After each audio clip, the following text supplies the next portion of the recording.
Hi, welcome to the Freshman Composition Studies Multimodal Intervention, Part 2, How to Create a Lesson.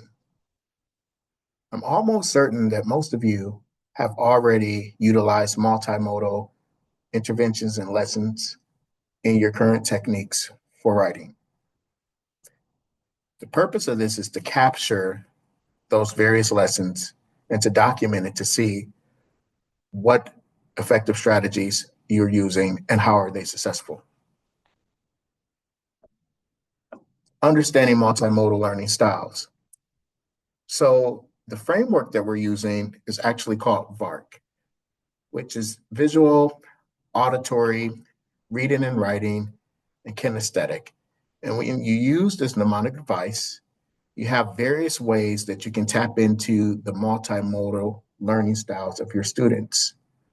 Now, it is often believed that uh, students have a preferred learning style, but in all actuality, students benefit most when they have various learning modalities that they encounter while learning a new skill or concept.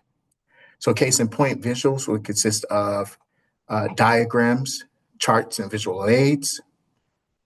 Auditory would be your listening prompts that you have, discussions, anything that has to do with accessing the auditory elements. Reading and writing would consist of engaging in text-based input and written materials. And lastly, kinesthetic would be using hands-on activities and movement. Now, when I think about visual, specifically with diagrams, charts, and visual aids, I think about how I navigate the writing process. And instead of just speaking to students about a certain recursive nature step process, such as going through planning, organizing, drafting, editing, and revising, writing it on the board or having a discussion, that's great. But students actually seeing a diagram of these various elements working interchangeably together probably would benefit the visual learner. And then actually engaging with the kinesthetic portion. So giving them a hands-on activity where they are, doing like a scavenger hunt or something, going to the library to plan their papers out, actually outlining it in a physical way, doing a reenactment or something. Those are all different ideas for multimodal learning with one skill set of learning, like the writing process. So when you're creating your lesson, you would want to choose a relevant topic.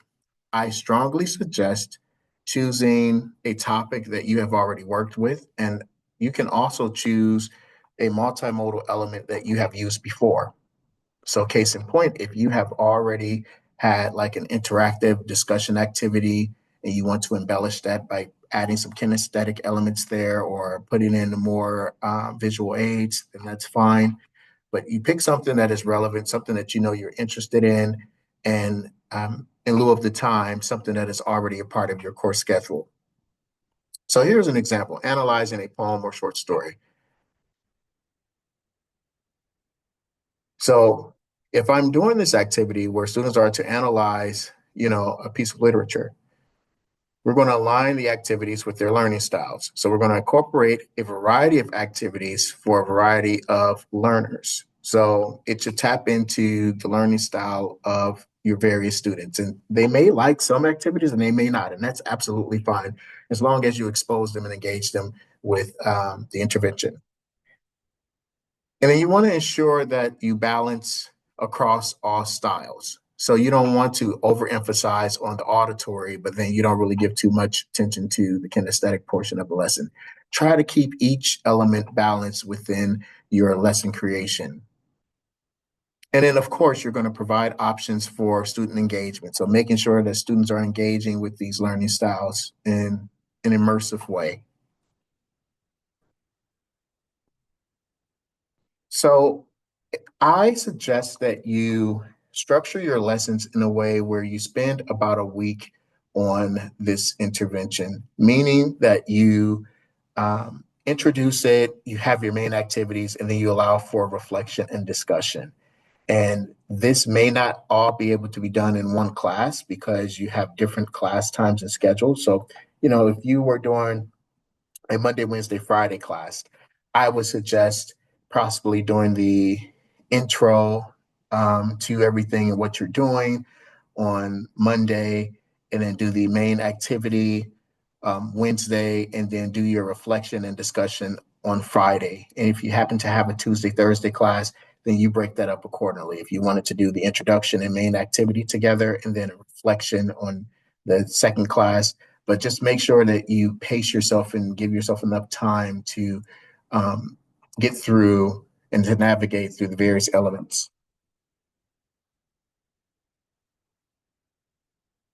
So you want to set the stage by introducing the learning objective, right? And then explain multimodal learning to your class and how the lessons will incorporate various activities. So case in point, as you can see, this is a diagram, even as I'm doing this training here. And so the first 10 minutes will be a visual activity where we do mind maps, storyboards, and diagrams about analyzing the literature. And then we're going to move on to auditory, which will be the read aloud discussions. Then we're going to dedicate some time to comprehension questions and short analysis writing. And then lastly, we're going to engage in a physical activity, possibly reenacting a scene or doing some type of, pastiche or of some sort, so that students can have a hands-on experience with the content. And you may find that your experience might not be as linear, and you may skip around and start with your kinesthetic activity and then go to the reading, and then lastly do a visual activity. That's up to you for how you decide to structure this, as long as you're using more than one mode. I want to emphasize as well that you are not required to utilize all modes of multimodal strategies and techniques. So let's say, for example, your intervention and your lesson, you have visual and reading and auditory, but you don't have kinesthetic. That can still be effective depending on how you do it. But the hope for the best results is that you try to engage with each one to capture what works best for your students.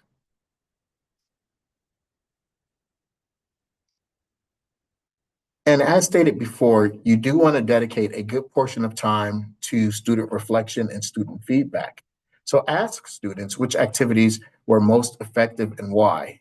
And as you're asking, make sure that you're documenting this, whether that be through keeping a recorder or taking notes or writing down bullet points, and to discuss how the different strategies aided in comprehension. So, inquire with students, how did it help them to recall and to understand what was being taught?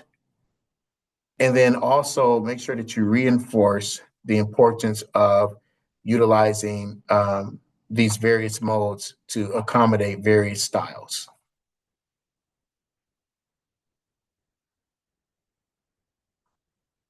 So your post-lesson faculty reflection, you're going to evaluate the engagement of what activity you saw that worked best for students. You also want to gather some feedback from students, so that can be via surveys or even an informal discussion. And then lastly, you'll plan for the future, so adjust based off of your student responses.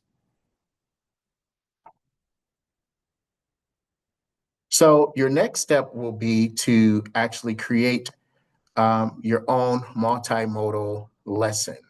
And there are sample multimodal lessons that are provided as a part of this training. So follow the resources accordingly.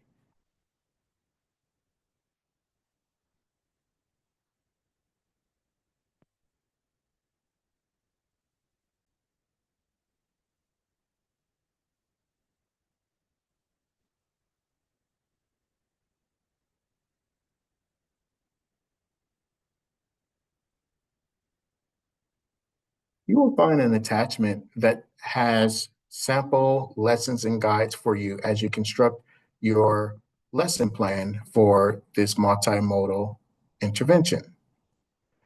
I would suggest that you follow what's in the template. So here I have filled in the template to show you an example of what the lesson can look like. but by all means, you can change the layout of it if you would like to, do what works best for you.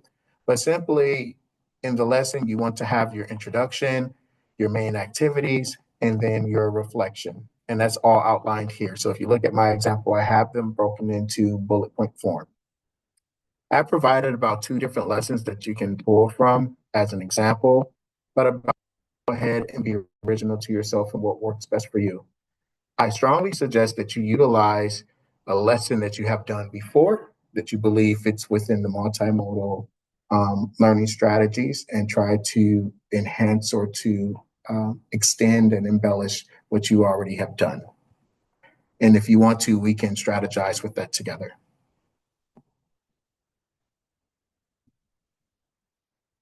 Thank you for attending this training part 2. I look forward to your lesson plans.